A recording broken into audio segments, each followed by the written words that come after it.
우리를 안아주시는 하나님을 기억하길 원합니다. 우리의 아버지 되신 하나님을 바라보며 오늘도 용기를 가지고 한 걸음 나아가길 원합니다. 다 함께 사도신경으로 우리의 신앙을 고백하겠습니다.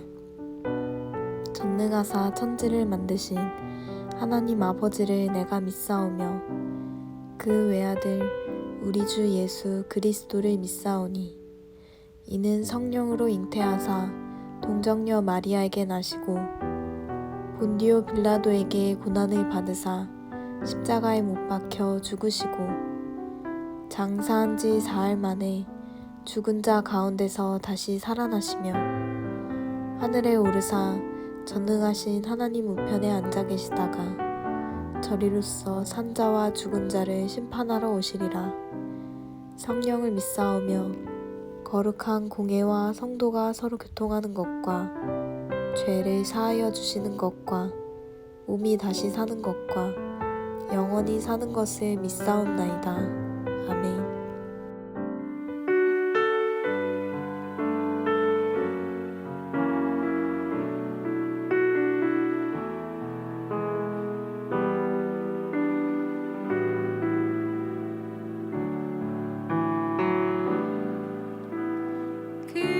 그는 나의 주 아버지 내 영혼을 불밭에 누이시고 새와 나무의 노래로 내 맘을 위로하여 주시네.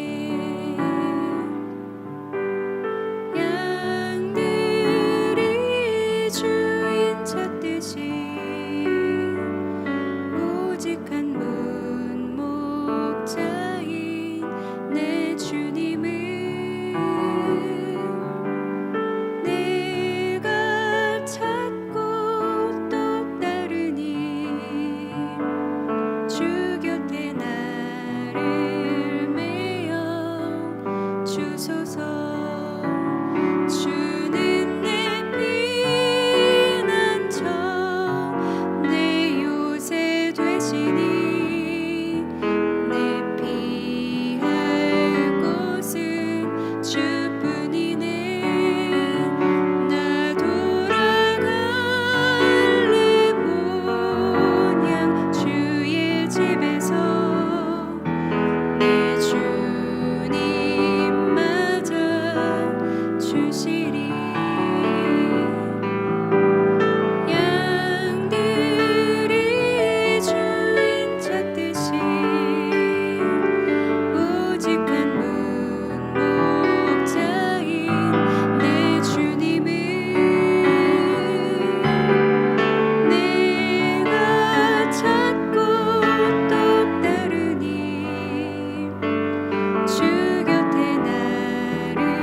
오늘 우리가 함께 나누실 말씀은 고린도전서 9장 1절에서 10절 말씀입니다. 내가 자유인이 아니냐, 사도가 아니냐, 예수 우리 주를 보지 못하였느냐, 주 안에서 행한 나의 일이 너희가 아니냐, 다른 사람들에게는 내가 사도가 아닐지라도 너희에게는 사도이니 나의 사도됨을 주 안에서 인친 것이 너희라.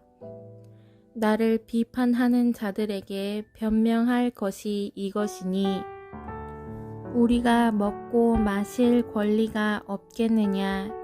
우리가 다른 사도들과 주의 형제들과 게바와 같이 믿음의 자매된 아내를 데리고 다닐 권리가 없겠느냐? 어찌 나와 바나바만 일하지 아니할 권리가 없겠느냐? 누가 자기 비용으로 군 복무를 하겠느냐? 누가 포도를 심고 그 열매를 먹지 않겠느냐?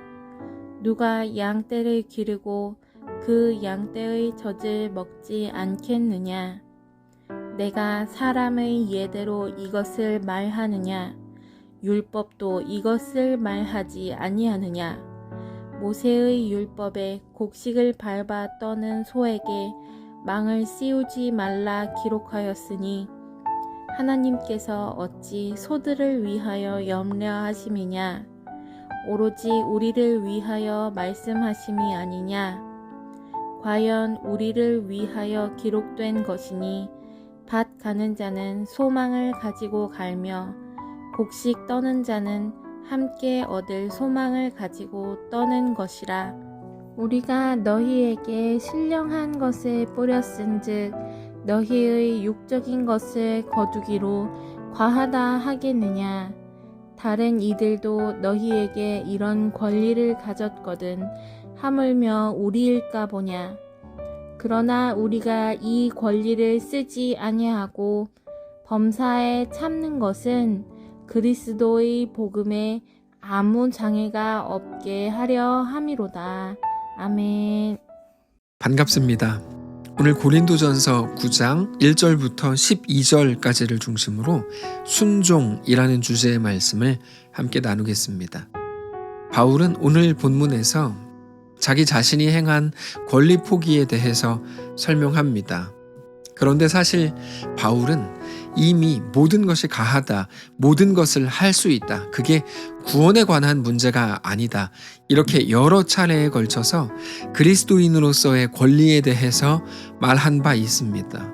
우리는 그리스도인이라는 이름으로 자주 울타리를 만들고 어떤 기준을 세우고 그 속에 거하면 좋은 그리스도인이고 또는 그 속에서 벗어나면 잘못되고 문제 있고 부족한 사람이다, 이렇게 생각하는 경향이 있지만 바울은 모든 것이 가하다 이렇게 말함으로 오히려 우리에게 있는 자유함에 대해서 더 많이 소개했습니다. 그럼에도 어제 본문에 나온 것처럼 성도들을 위해서 나는 절제한다 이렇게 말합니다. 13절입니다. 그러므로 만일 음식이 내 형제를 실족하게 한다면 나는 영원히 고기를 먹지 아니하여 내 형제를 실족하지 않게 하리라. 그게 또 하나의 법칙이 되어야 한다는 말은 아닙니다. 바울은 분명하게 자기의 믿음을 따라서 그렇게 행한 것입니다. 오늘 본문에서 그게 그대로 이어집니다. 4절부터 보시면 우리가 먹고 마실 권리가 없겠느냐? 여기에 먹고 마실 권리라고 말하는데요. 자기는 도움을 요청하고 더 많이 받을 수 있다, 그럴 권리가 충분하다. 그런데 그렇게 하지 않았다는 말입니다. 더 많이 요구할 수 있는 권리, 그게 4절에 나오는 먹고 마실 권리입니다. 5절도 보시면 우리가 다른 사도들과 주의 형제들과 게바와 같이 믿음의 자매된 아내를 데리고 다닐 권리가 없겠느냐? 아내를 데리고 다닐 권리라고 말하는데요. 그것은 결혼할 권리를 말하는 게 아니고 선교 여행을 갈 때 선교 비용을 교회에서 부담했습니다. 근데 대부분의 사도들은 아내를 데리고 다녔습니다. 그러면 아내에 관련된 모든 비용까지도 교회에서 받았습니다. 바울은 그것을 말하는 겁니다. 나도 그럴 수 있다, 그럴 권리가 있다는 것을 나도 안다는 거죠. 아내를 데리고 다닐 권리. 또 6절을 보시면 어찌 나와 바나바만 일하지 아니할 권리가 없겠느냐 이렇게 말합니다. 일하지 않아도 될 권리를 말하는 거죠. 사역자들의 모든 생계비를 교회에서 받았는데 바울 자신도 그럴 수 있었다는 겁니다. 근데 바울은 교회의 도움뿐만 아니라 개인적으로도 자기의 일을 하면서 생계를 유지했었습니다. 그 일하지 않아도 될 권리인 거죠. 또 7절, 누가 자기 비용으로 군 복무를 하겠느냐? 누가 포도를 심고 그 열매를 먹지 않겠느냐? 누가 양떼를 기르고 그 양떼의 젖을 먹지 않겠느냐? 여러분, 바울이 이 모든 것들을 정말 얻고 누릴 수 있었다면 그 가장 큰 이유는 사역자가 교회에서 생활비 받는 게 당연한 일이었기 때문입니다. 근데 이 모든 권리에 대해서 이것은 현대 교회가 만든 것도 아니고 초대 교회가 만든 것도 아닙니다. 모세가 율법적으로 먼저 선언한 일입니다. 9절에 이렇게 돼 있어요. 모세의 율법에 곡식을 밟아 떠는 소에게 망을 씌우지 말라 기록하였으니 하나님께서 어찌 소들을 위하여 염려하심이냐. 곡식을 타작하는 소에게 망을 씌우지 말라. 이 말은 그들에게 일할 수 있도록 환경을 만들어주고 일을 맡겨야 된다는 겁니다. 그러니까 교회가 교역자들에게 드리는 사례비를 아까워하면서 무슨 사역자와 함께 가려고 하냐, 말도 안 되는 거다, 이런 얘기입니다. 근데 그거는 사역자를 위해서 드리는 거라고 생각하겠지만 아니요, 사실 교회 입장에서 보면 사역자를 위해 쓰는 돈이 아니고 교회를 위해서 쓰는 비용이라는 거예요. 그래서 9절 마지막 부분에 하나님께서 어찌 소들을 위하여 염려하심이냐 이렇게 말하죠. 소에게 이 일을 시켰으면 소가 이 일을 한 것으로 유익을 얻는 것은 그 곡식들을 먹는 사람들이거든요. 그겁니다. 10절도 보시면 그래요. 오로지 우리를 위하여 말씀하심이 아니냐. 과연 우리를 위하여 기록된 것이니 밭 가는 자는 소망을 가지고 갈며 곡식 떠는 자는 함께 얻을 소망을 가지고 떠는 것이라. 한 사람이나 한 가정을 세우는 사역자라는 한 사람을 일으켜 세우고 그에게 도움을 주는 개념이 아니고 그들을 통해서 우리가 살아나는 일이다, 이런 겁니다. 그래서 사역자가 교회에서 생활비나 다른 재정적 지원을 받는 것은 당연한 일이다. 이게 모세의 증언이었고 바울 역시 오늘 본문에서 말하고 있는 겁니다. 11절입니다. 우리가 너희에게 신령한 것을 뿌렸은즉 너희의 육적인 것을 거두기로 과하다 하겠느냐? 그러니까 그들이 공급받는 것은 영적이고 신령한 것들인데 그런 것들을 생각한다면 육적인 것, 돈, 재정 이런 것들을 받는 것에 대해서 과하다고 말하면 안 된다는 거죠. 그게 구약에 기록된 모세의 율법이고 신약에서 바울을 통해서 말씀하시는 하나님의 말씀입니다. 자, 그런데 바울이 오늘 본문에서 정말 말하려고 하는 건 지금부터인데요.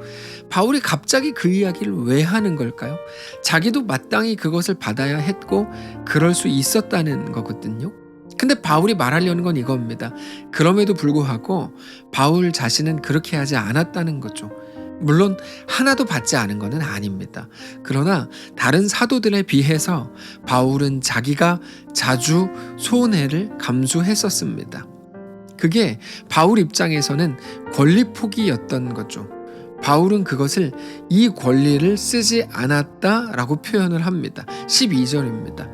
다른 이들도 너희에게 이런 권리를 가졌거든 하물며 우리일까 보냐. 그러나 우리가 이 권리를 쓰지 아니하고 범사에 참는 것은 그리스도의 복음에 아무 장애가 없게 하려 함이로다. 여러분, 이게 바울도 아주 조심스럽게 말하는 건데요. 그 이유는 넉넉한 사례를 받는 사역자들이 잘못하는 게 아니기 때문입니다. 구약의 율법으로도 그거는 잘못하는 게 아니라 마땅한 것이기 때문에 바울은 자기의 특별한 예를 가지고 이렇게 말하는 거에 대해서 아주 조심스러워합니다. 그러나 바울이 그럼에도 그 말을 하는 이유는 이 권리폭이라는 것을 설명하기 위해서 들었던 하나의 예일 뿐이고 중요한 것은 그 권리폭이가 강요될 수 없다고 하더라도 그러나 그것이 얼마나 소중한 것인지를 잘 알기 때문입니다. 자, 권리라는 것은 마땅히 주어져야만 하는 어떤 것입니다. 그러나 바울은 스스로 자기가 얻을 수 있는 마땅한 무언가보다 그리스도의 복음이 언제나 더 중요하다는 것을 잘 알고 있었습니다. 그래서 우리가 이 권리를 쓰지 아니하고 범사에 참는 것, 권리를 포기하는 것은 그리스도의 복음에 아무 장애가 없게 하려 함이라 이렇게 말하는 거죠. 그러니까 바울이 무슨 말을 하려는 것인지를 우리가 알아야 됩니다. 바울은 지금 다른 사역자들을 비난하려는 게 아닙니다. 또는 내가 이렇게 훌륭하다라고 공치사하는 것도 아닙니다. 바울은 지금 마땅한 그 어떤 것보다도 복음, 하나님의 백성이 되는 것이 훨씬 더 중요한 문제라고 말하고 있는 겁니다. 여러분, 오늘 우리가 가슴 깊이 묵상해야 되는 것이 바로 그겁니다. 그 어떤 것보다, 어쩌면 내가 마땅히 누릴 수 있는 그 모든 것보다 하나님의 백성이 되는 것이 훨씬 더 중요한 문제라는 것을 알게 되시길 바랍니다. 그게 순종이고 충성입니다. 여러분, 우리는 당위성을 자주 생각합니다.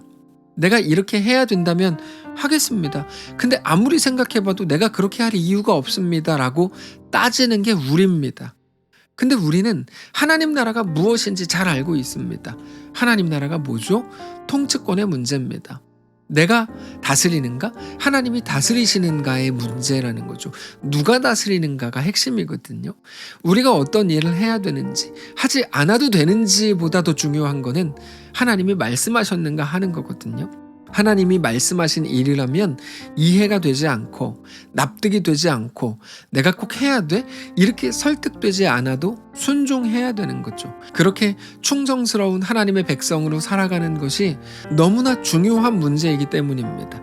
인간이 누릴 권리, 한 성인이 가질 수 있는 자유한 권리보다 하나님 앞에서의 우리의 삶이, 성도가 하나님의 백성됨이, 하나님의 자녀됨이 훨씬 더 소중한 겁니다. 모든 권리를 다 누리면서 내가 하나님의 백성이라는 타이틀까지 얻겠다?